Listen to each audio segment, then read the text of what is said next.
시청자 여러분 안녕하십니까? 채널 K 뉴스입니다. 트럼프와 공화당 지도부 사이에 갈등이 계속되는 가운데 이번에는 부시 정부 관료 13명도 힐러리 지지 선언을 하고 나섰습니다. 음담 패설 파문과 공화당과의 갈등 등 트럼프의 이단 악재로 힐러리의 대선 승리가 조심스럽게 점쳐지는 모양새입니다. 이보연 기자의 보도입니다. 지난달 공화당 전직 의원 등 40여 명의 힐러리 지지 선언으로 타격을 받았던 트럼프. 이번엔 공화당 조지 W. 부시 행정부에서 고위직을 지낸 인사들까지도 민주당 힐러리 클린턴 후보를 지지하고 나섰습니다. 부시 행정부 시절 교통장관을 지낸 메리 피터스와 환경보호청장 크리스틴 토드 위트맨 등 13명은 공개 서한을 통해 힐러리에 대한 지지를 공식 선언했습니다. 이들은 효율적인 정부와 희망이 넘치는 사회, 정직함의 정치를 믿는다면서 트럼프 캠프에는 이런 가치들이 없다고 비난했습니다. 또 트럼프의 인종, 종교 차별, 자신이 동의하지 않는 사람에 대한 신상 공격 등은 공화당의 미래를 해치고 통치 능력을 약화시키는 것이라면서 힐러리 지지 이유를 밝히기도 했습니다. 이런 속에서 트럼프의 음담 패설 녹음 파일에 대한 반발로 알래스카주 연방 상원의원 2명이 당의 지역 책임자 자리에서 물러났다고 AP통신은 전했습니다. 한편 공화당 트럼프 후보의 음담 패설 파문으로 수십만 달러를 돕거나 기부한 후원자 2명이 트럼프 측에 이메일을 통해 금액 반환을 요구한 사실도 알려져 전문가들은 민주당 힐러리 클린턴 후보의 승리가 굳어지는 것 아니냐는 분석을 내놓고 있습니다. 채널 K 뉴스 이보현입니다. 한편 힐러리 클린턴 민주당 대선 후보가 어린 자녀를 둔 가정에 세액공제를 확대하는 공약을 발표했습니다. 또 세액공제 대상이 되는 저소득층 가정이 돌려받을 수 있는 환급액도 늘리겠다고 발표했습니다. 클린턴 대선 후보는 11일 부양 자녀 세액공제 대상 가정을 최대한 확대하겠다는 취지의 세제 개혁 정책을 발표했습니다. 부부 합산 기준 연소득 11만 달러 미만 가정의 17살 미만 자녀에게 1인당 최대 1,000달러를 환급해 주도록 했습니다. 4살이 될 때까지는 자녀 1인당 최대 2,000달러입니다. 부양 자녀 세액 공제는 환급 가능한 세액 공제이기 때문에 실제 납부한 세액에 관계없이 환급받을 수 있습니다. 다만 연소득이 15만 달러 이상이면 받지 못합니다. 클린턴은 또 현재 환급 가능 세액 공제를 받을 자격을 결정할 때 첫 3,000달러의 소득이 계산에서 제외되는 것을 앞으로 1달러의 소득만 있어도 자격을 갖추는 것으로 변경하겠다고 밝혔습니다. 힐러리 캠프 측은 최고액인 2,000달러 세액 공제의 대상이 될 어린이가 최대 1,500만 명에 이를 것으로 추산했습니다.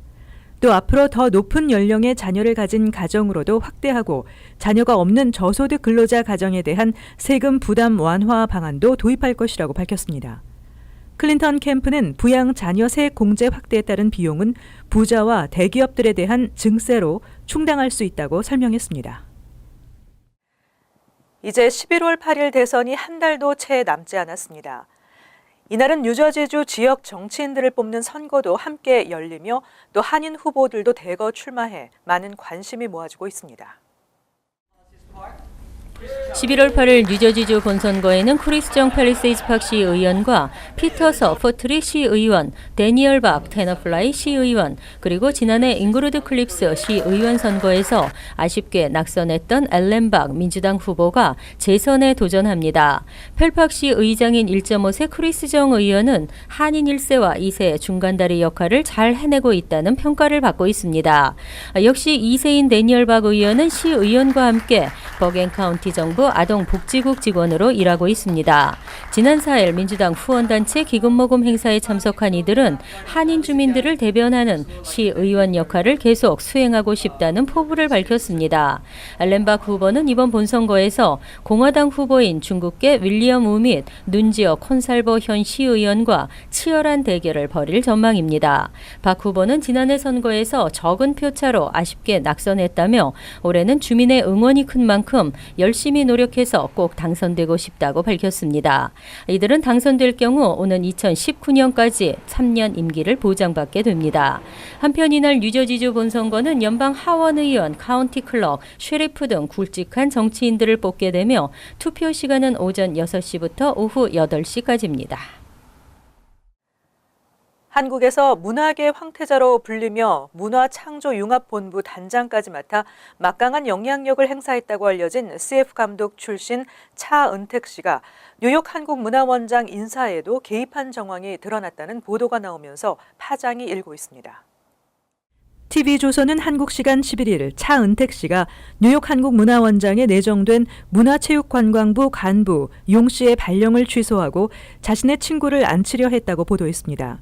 결국 차은택 씨의 친구 이동수 씨도 뉴욕 한국문화원장으로 옮기지는 못했지만 이후 KT 전무로 자리를 옮긴 이 씨는 그 뒤 KT의 광고 일감 상당 부분을 차 씨 회사와 관련 회사에 보낸 것으로 알려졌습니다. 문체부 관계자는 용 씨의 갑작스런 내정 취소와 이 씨의 지원 과정 등 그 배경에 차 씨가 있는 건 맞다고 밝혔습니다. 이에 대해 차 씨는 이동수 씨와 친한 건 사실이지만 인사에 개입하지 않았고 그럴 힘도 없다는 문자를 보내왔다고 TV조선은 보도했습니다. 이와 관련해 뉴욕 한국문화원은 전혀 아는 바 없다며 처음 듣는 얘기라며 짧게 대답했습니다. 하지만 이번 소식을 접한 한인사회 일부에서는 유래를 찾아볼 수 없는 10개월 동안의 뉴욕 문화원장 공석 사태와 연관지어 의심의 눈초리로 바라보고 있습니다. 실제 지난 2014년 12월 뉴욕 한국문화원장 공석 사태가 발생하자 뉴욕 한국문화원장 선임 과정에 청와대가 개입했다는 의혹이 일기도 했습니다. 맨하탄의 렌트비가 비싸다는 건 잘 알고 있는 사실입니다. 맨하탄에서도 미드타운 사우스가 전국에서 오피스 렌트가 가장 비싼 지역인 것으로 조사됐습니다. 그리니치 빌리지의 오피스 렌트는 스퀘어피트당 $104를 넘어서고 있습니다. 월스트리트 저널이 부동산 정보업체 JLL의 자료를 인용한 바에 따르면 지난 3분기 맨하탄 30가 남쪽 지역과 커널 스트리트 북쪽 지역 사이를 포함하는 미드타운 사우스의 클래스 A 빌딩의 오피스 렌트는 스퀘어피트당 $83 19센트로 나타났습니다. 이는 전국에서 가장 높은 수준입니다. 가장 비싼 오피스 렌트 지역으로 알려졌던 미드타운의 $81 91센트를 앞섰습니다. 미드타운 사우스 내에서도 가장 비싼 지역은 그리니치 빌리지인 것으로 나타났습니다. 클래스 A 빌딩 오피스의 렌트는 스퀘어피트당 $104 60센트이고 허드슨 스퀘어가 $91 89센트로 그 뒤를 이었습니다. 미드타운의 플라자 디스트릭트는 $88 23센트를 기록해 미드타운에서 가장 오피스 렌트가 비싼 지역으로 이름을 올렸습니다. 미드타운 사우스의 오피스 렌트 공간은 2013년 1,400만 스퀘어피트에서 2,880만 스퀘어피트로 90% 상승했습니다. 하지만 이처럼 공급이 늘었는데도 렌트가 치솟은 이유는 빌딩들이 대대적인 레노베이션과 설비 업그레이드를 통해 꾸준히 오피스를 업그레이드 시키고 있기 때문으로 분석되고 있습니다. 몰개지 상환에 어려움을 겪고 있는 주택 소유주를 위한 홈세이버 프로그램이 운영되고 있습니다. 뉴저지주 주택과 모개지 금융국이 경제적으로 어려운 주택 소유주들에게 최대 $50,000를 무이자로 지원합니다. 비영리 기관인 버겐카운티 도시연맹은 모개지 상환에 재정적인 어려움을 겪고 있는 주택 소유주들에게 홈세이버 프로그램의 신청 대행 서비스를 돕고 있습니다. 홈세이버 프로그램은 주택 압류 방지를 위해 연방정부로부터 자금을 지원받아 운영되는 것입니다. 가구당 최대 $50,000까지 무이자 대출이 가능하며 대출은 주택 소유주의 밀린 몰개지 페이먼트 상환이나 재용자를 위해 필요한 비용 등으로 사용됩니다. 대상은 주택 소유주 혹은 소유주의 배우자가 실직이나 폐업 등으로 소득이 줄어 모개지 월 페이먼트를 감당하기 어렵거나 이미 주택 압류 위기에 처했을 경우입니다. 주택 소유자가 갚아야 할 대출금은 대출을 받은 시점부터 5년 후부터 매년 20%씩 삭감되는데 만약 주택 소유주가 대출 후 10년 동안 자신의 집을 처분하지 않고 있으면 대출금 상환 의무는 사라지게 됩니다. 버겐카운티 도시연맹 한인 담당자 에드먼드 유 씨는 경제적인 어려움을 겪고 있는 한인들은 이번 주정부 지원 프로그램 신청을 통해 재정적인 위기를 극복할 수 있다며 한인들의 많은 문의와 신청을 당부했습니다. 맨하탄 세컨 애비뉴까지 확장 연결되는 Q 전철이 올해 말 개통될 것으로 기대되고 있습니다. Q 전철 확장 공사는 총 $45억 공사비가 투입됐고 10년 가까이 작업을 해왔습니다. 2007년부터 시작된 Q 전철의 확장 사업이 올해 말 개통을 기대하고 있습니다. 지난 9일 유튜브에는 작성자 DJ 해머스라는 이름으로 새로 개통 예정인 이 애비뉴를 달리는 2분 30초짜리 전철 동영상이 올라왔습니다. 영상 앞부분에는 96 스트리트 2 애비뉴역과 57 스트리트 7 애비뉴역 사이를 시범 운행하는 열차라는 설명이 달려 있습니다. 총 45억 달러의 공사비가 투입돼 9년째 공사를 하고 있는 이 애비뉴 전철 공사는 현재 맨하탄 59 스트리트 렉싱턴 애비뉴역에서 운행하는 Q 전철을 어퍼 이스트 사이드에 있는 이 애비뉴 선상 북쪽 96 스트리트 역까지 확장하는 작업입니다. 메트로폴리탄 교통공사는 이 애비뉴역을 올해 말까지 개장하는 것을 목표로 하고 있습니다. 하지만 일각에서는 여전히 정식 운행까지 더 오랜 시간이 걸릴 수 있을 것으로 내다보고 있습니다. 뉴욕시에서 합법적인 음식 노점상을 현재보다 2배로 늘리는 조례안이 추진됩니다. 그동안 노점상 라이센스 발급이 제한돼 있어 불법 노점상들이 많아져 이에 대한 단속도 강화됩니다. 앞으로 7년 동안 매년 600개의 신규 푸드 벤더 라이센스가 발급될 전망입니다. 멜리사 마크 비베리토 시의회 의장이 푸드 벤더 현대화 조례안을 발의하고 라이센스 발급 규모를 확대함과 동시에 불법 노점상 단속 규정도 강화합니다. 뉴욕시는 1980년대 도입된 규제에 따라 푸드 벤더 라이센스를 4,235개로 제한하고 있습니다. 하지만 그동안 라이센스 신청자와 수요가 급증하면서 현재 불법 벤더를 포함해 총 10,000에서 12,000개의 노점상이 운영되고 있는 것으로 추산되고 있습니다. 2,500명의 대기자가 정식 풀타임 라이센스를 발급받기 위해 명단에 등록돼 있는 상태입니다. 뉴욕시에서 합법적으로 신규 푸드 벤더 사업에 진출하기가 사실상 불가능한 실정입니다. 이 같은 규제 속에서 푸드 벤더를 하려는 업자는 늘고 결국 암시장이 활성화하면서 암시장에서 거래되는 2년짜리 풀타임 라이센스는 25,000달러에서 거래되고 있는 것으로 알려졌습니다. 조례안은 갱신 비용도 $1,000로 올리고 각종 규제와 운영 원칙 등도 현대적인 기준에 맞춰 개선할 예정입니다. 하지만 푸드트럭과 노점상들 때문에 보행자 도로가 포화 상태가 되고 각종 소음과 음식 냄새 등 도시 미관을 해친다는 반대 의견도 만만치 않습니다. 이어서 LA 지역 한인사회 소식입니다. 아시안을 비하하는 듯한 내용의 방송으로 미 전역에서 큰 비난을 받고 있는 팍스 뉴스에 대해 한인 단체들이 공개 사과를 요구하고 나섰습니다.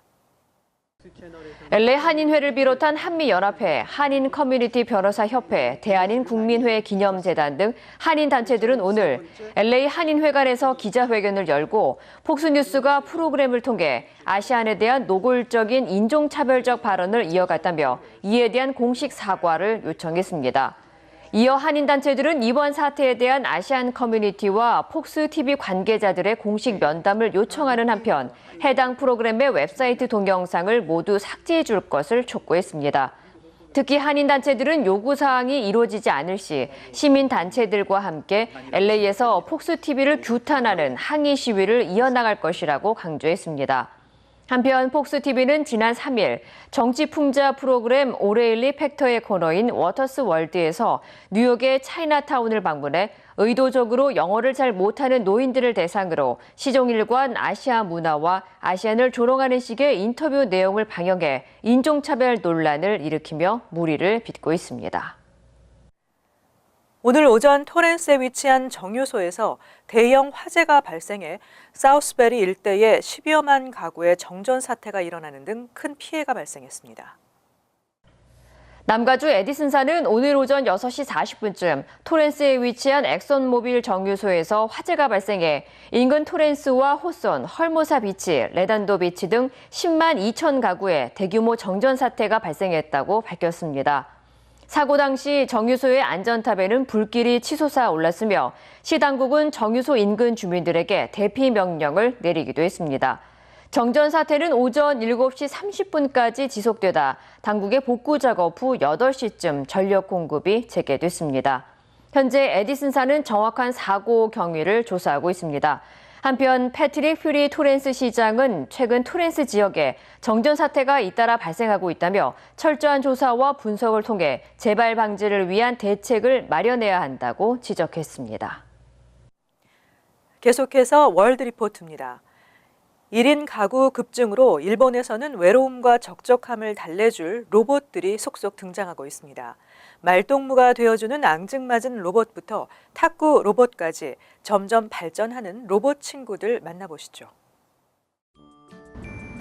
한 여성이 가방에 작고 앙증맞은 인형을 넣어 다닙니다. そういえばここ先月来たことあるよね. 그런데 단순한 인형이 아닌 말하는 로봇입니다. 여성이 자동차를 급출발시키자 놀라는 신용도 합니다. わわわわびっくりした. 길이 10cm의 앙증맞은 로봇의 이름은 키로보. 일본어로 희망을 뜻하는 키보와 로봇의 합성어입니다. 9月の第2土曜日もラーメン食べてたよね. ところで悲しそうな顔してるように見えたけどどうしたの? 별걸 다 기억하는 귀여운 키로보는 단순한 말상대가 아니라 마음까지 파악할 줄 아는 섬세함을 지녔습니다. 키로보 한 대 가격은 43만 원 정도. 내년부터 본격적으로 판매될 예정입니다. 한 남성이 로봇을 상대로 탁구를 칩니다. 거미처럼 긴 팔로 공을 쳐내는 로봇의 실력도 예사롭지 않습니다. 탁구 로봇에는 인공지능과 3D로 공을 인식하는 기능이 있습니다. 상대방의 탁구 실력에 따라 맞춤 경기를 펼치는데 상대방이 초보이면 공을 살살 쳐내고 실력이 좋으면 공을 다양한 각도로 빠르게 쳐냅니다. 今回卓球ロボットで展示しているのは人と機械がいかに融和して共生していくかそういったところになっていますので 입양해줄 주인을 기다리는 강아지와 고양이 로봇도 있습니다. 이 로봇들은 주인의 말을 알아듣고 반응합니다. 고양이 로봇은 공을 흔들자 쫓아오고 로봇 개는 명령에 따라 바짝 엎드립니다. お家にこのロボットがいることで家族の会話が広がるんじゃないかという思いをですね、抱いていただいて購入されている方が多いですね. 애완동물을 금지하는 공동주택에 사는 사람들이나 진짜 동물을 돌보기 힘든 노인들에게 애완 로봇은 반려동물 못지않은 역할을 하고 있습니다. 이어서 간추린 소식입니다. 뉴욕 총영사관은 오는 10월 17일부터 12월 16일까지 2개월 동안 경제사범 특별자수기간을 운용한다고 11일 밝혔습니다. IMF 경제사범 자수 프로그램은 지난 2013년부터 매해 운영되고 있습니다. IMF 당시 금융거래나 사업 과정에서 경제범죄를 저지르고 미국으로 도피해 기소 중지된 뉴욕 일원 한인들은 본인이 직접 뉴욕 총영사관 민원실을 방문해 신청서를 접수하면 됩니다. 단 본인 확인 아이디를 지참해야 합니다. 미국서 태어나고 자란 중국계 마이클 려 뉴욕타임즈 기자가 지난 9일 어퍼 이스트사이드에서 자신에게 중국으로 돌아가라며 소리치는 여성을 직접 겪으면서 10일 이 여성에게 보내는 편지글을 뉴욕타임즈에 실었습니다. 이 여성은 려에게 경찰을 부르겠다며 당신들 나라로 돌아가란 말이야 라고 또다시 말했습니다. 이 경험담을 트위터에 올리자 비슷한 경험담을 당한 아시아계들의 위로와 격려의 글이 답지하고 있습니다. 뉴욕시 의회가 서커스단에 동물을 동원하는 행위를 금지하는 방안을 추진 중입니다. 로지 맨데스 시의원 등이 지난 7월 상정한 이 조례안은 뉴욕시에서 펼쳐지는 서커스 쇼에서 동물을 동원하는 것을 금지하는 내용을 골자로 하고 있습니다. 조례안은 동물보호단체의 적극적인 지지를 받고 있으며 이달 20일 공청회를 거친 후 표결에 붙여질 예정입니다. 지난 10일 뉴저지주 곰 사냥 시즌이 시작됐습니다.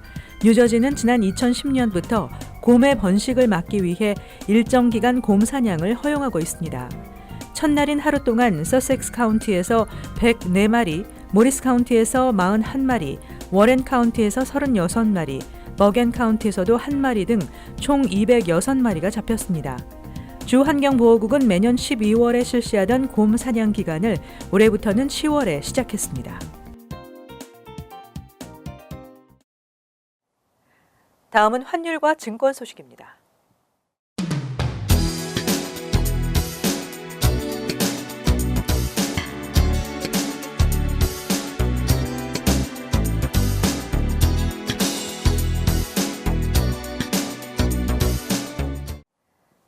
이어서 날씨입니다.